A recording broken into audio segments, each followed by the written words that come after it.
Well, another day and another round in the World Cup chess tournament. Today's game is Wei Yi versus Alexei Shirov, which was my pick of the round. Wei Yi is a very tough teenage grandmaster and fourth in the list for the all-time youngest chess grandmasters. So clearly this Chinese player is very talented. He played e4 and the game went into a Sicilian with c5. Knight f3, d6, d4, takes, knight to f6, knight to c3, protecting the e-pawn, and now a6, stopping any ideas of the knights or bishop jumping into b5, and also perhaps preparing b5 at a later date with bishop b7 in mind. White played bishop to e3, e6, another pawn move for black, bishop to e2, a very flexible opening from white, and now queen c7 from black. Queen d2 prepares the castle on the queen side, and also the dark squares are dominated by this queen on d2 and the bishop on e3. If black plays g6, the fianchetto is under massive attacks. b5 from Shirov, a simple idea of playing b4 and taking the pawn on e4. So for that very reason, white played f3. But this also is a defensive move and also an attacking move. If black plays b4 here, the knights on c3 can go to d1, maybe to f2, and also f3 prepares g4, maybe h4, and a kingside pawn storm. So I like white's position very much in this position. Knight b to d7, developing the knight and possibly placing it onto b6 and maybe c4 at a later date. a3 stops black from playing b4.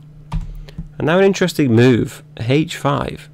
Shirov himself in 1999 has seen this move. I think it's mainly a shocking tactic move to stop the kingside pawn storm. So it's obviously here it stops g4 and that's the only logical explanation. Stop g4, but on the negative side it possibly weakens the g5 square. Wei castled queenside, and now white is fully developed and ready for the attack, whereas black seems to be still struggling to develop his pieces. Rook b8, maybe again threatening b4, and here I really like white's move. Wei here played bishop takes b5. Another typical idea in this position is knight takes b5. After a takes, knight takes, the rook can take it, and then followed by the bishop. And black has two pieces for the rook, but white does have a majority of pawns. Queen d8 can also be played in that position, but then knight takes d6, bishop takes, queen a5, and rook d2. White is a piece down, but he also has 3 pawns for compensation, and black is really struggling to develop his king in this position.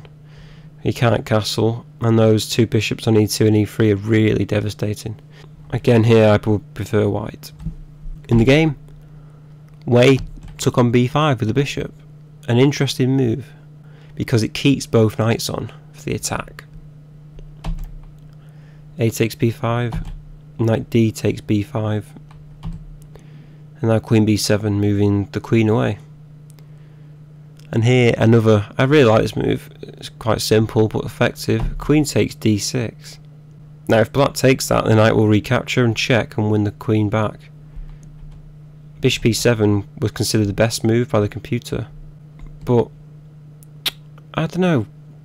Bishop f4, h4, queen c7, king f8, queen takes, rook takes, knight to d6.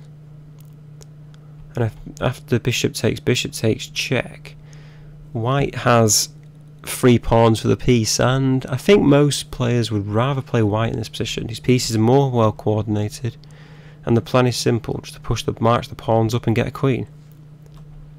In the game, after queen takes, Shirov actually took the queen. Then knight takes check, king to e7, knight takes the queen, the bishop takes, and now the idea for white in this position is a piece down, but he has the 3 pawns, so he must utilise them effectively. He plays rook to d4, the simple plan of doubling rooks on the d file. Rook hd8 from Shirov, trying to swap off. Rook hd1, and now knight to e5.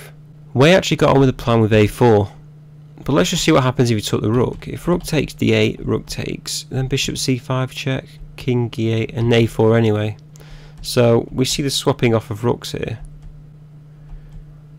And this position still looks okay for white, I think. Black has got a lot of problems trying to stop these 3 pawns. The A pawn, the B pawn, the C pawn, just simply marching up the board. So maybe rook takes d8 was an option. Instead, White played a4. And I suppose black took the rook anyway, and now bishop takes, attacking the knight. Knight f to d7, protecting the knight, and now b3, placing his pawns on white squares and stopping the other knight from getting into c4. Shirov counterattacked. He played g5, possibly trying to swap off all the pawns on the other side of the board so he can focus on the queen side and deal with the pawn majority on the other side of the board. Knight to b5 though, making way for the bishop to retreat and possibly move to a3 where he can attack the king. Shirov played g4, and now the manoeuvre, bishop to b2. G takes f3, and now check, and now Shirov played king to f6. King d8 was seen as a better move, centralising the king a bit more. Bishop to d6 attacks the knight. Rook a8, bishop takes e5, and now f takes g2. Bishop to f6 check. Remember, the knight can't take the bishop because it's pinned by the rook, as we see. So king e8, knight to d6 check, forking the bishop and king. King f8, knight takes the bishop, knight takes f6, e5, knight d5, rook g1 attacking the pawn, knight defends it and also attacks, threatens to play knight to e2 check, so the king moves forward. h4, preparing to play h3, king e3, attacking the knight, knight d5 check, king f2, h3, and rook e1. Now this was a computer variation, but now it's seen as dead equal.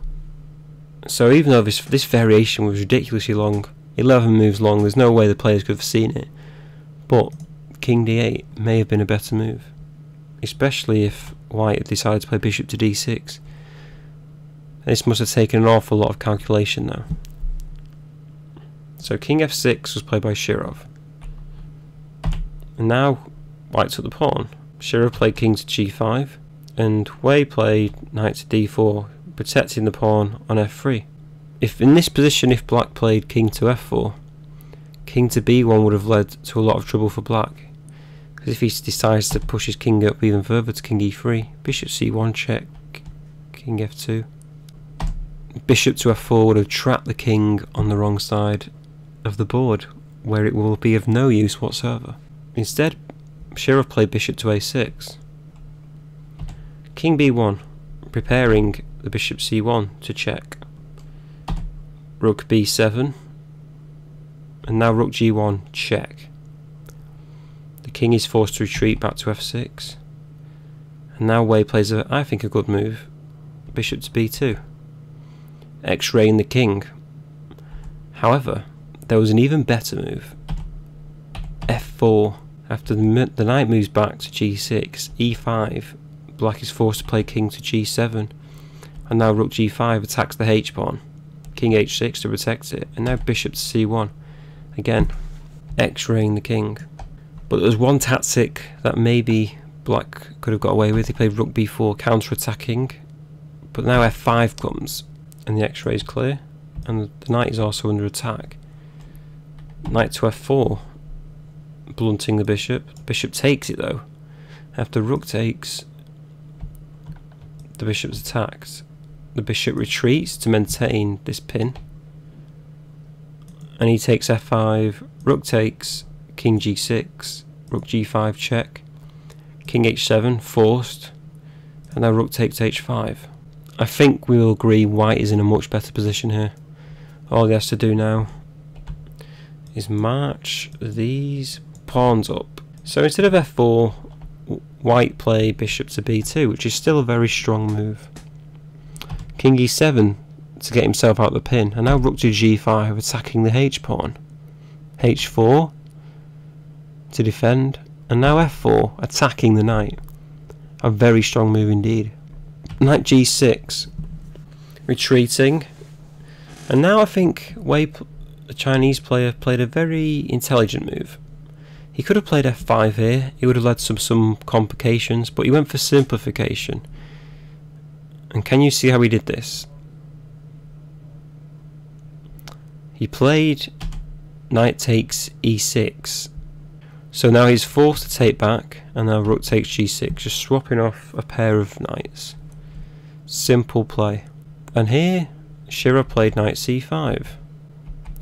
But a very strong move actually was rook b4. And its beauty is in its amateurish approach. It looks absolute rubbish because bishop to a3 surely wins the rook, right? But then king to f7, attacking the rook. And now we get into a swap off.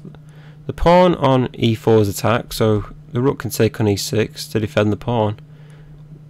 And now rook takes b3. C takes, and king c2. I think it's obvious black is in a desperate position, but he still maybe has some chances. Instead, knight c5 was played, and white carried on with f5, pushing his pawns up. King f7, rook f6 check, king e7, rook h6, attacking the h pawn again. King f7, it looks like black is just flailing around here with no plan. The plan here for black is to wait and hope he can get a draw. Rook takes h4, winning a pawn. E takes f5, e takes f5, and now rook to d7. Another available option was for black to sacrifice his knight on b3. C takes, rook takes, and now king c1, with some drawish opportunities perhaps. But after rook b6, rook h7, king e8, f6, it does look as if white will win this game.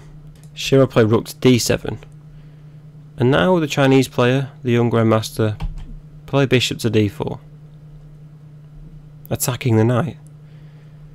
Rook to d5 defends the knight and attacks the pawn at the same time. And here I'm surprised that Wei played rook f4, protecting the pawn. I think f6 would have been a much better move. He just pins the king back though a little bit more.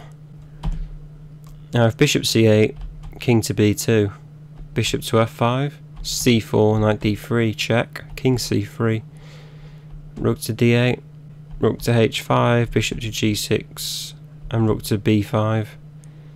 White is in a dominant position, the pawns will march up the board, the knight's cut off, the king's restricted, and maybe a check will come on b7. Devastating for black. That's why I think f6 should have been played. Instead, rook f4 was played to defend the pawn. Bishop c8, attacking the pawn. And again, Wei decided to simplify again. I'm not sure if there's any time trouble in this game, but that may have been the case. That's why he may have been simplifying. Bishop takes c5, rook takes c5, and now king to b2.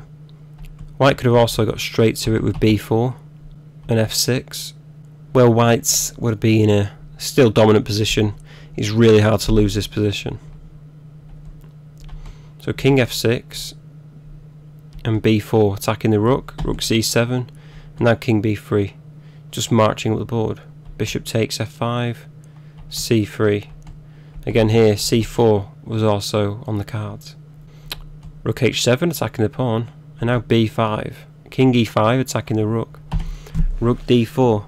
a very important move which pretty much wins the game, because now with these two the pawn protecting the rook, the bishop has hardly any influence, and that king is trapped and cut off from helping. Black takes on h2, may as well take a pawn. a5, the pawns are coming. Bishop to h3, has black found a defence? a6, doesn't look likely. Bishop to f1, attacking the pawns. a7, threatening to get a queen straight away. Rook h8, defends it. And now king to b4, just marching up the board. Bishop to g2, trying to maintain these white squares. Wei attacks the bishop, bishop moves, and now king to a5, just marching up the board even more. Rook c8 attacks the pawn. Rook to d3, defends the pawn and attacks the bishop. The bishop moves back again, and now king a6. The king is in an optimal position at this moment, and now black is just forced to flail around. Rook d2, bishop to a8, and now c4. Rook to c8, and now c5. In this position, black resigned. There's nothing more he can do, for the simple reason of if black takes on c5, then rook d8 comes. If bishop to e4, to protect the bishop, white gets a queen, the bishop will be forced to take it, and if say king d6, white can just play b6, and the queen will come, because if black plays something like rook c1, we've got a check, and the king is forced to move to the e file. If he moves to the c file, we just go check and win the rook with the pin. So in this position, black resigned, Shirov resigned, and the young Chinese grandmaster may be the next big thing in chess, and we'll see how he gets on in the following rounds. Thank you very much for watching again, everyone. I appreciate it, and hopefully we'll have some more top games tomorrow where the rapid plays and playoffs will take place to get in the next round. Thanks very much.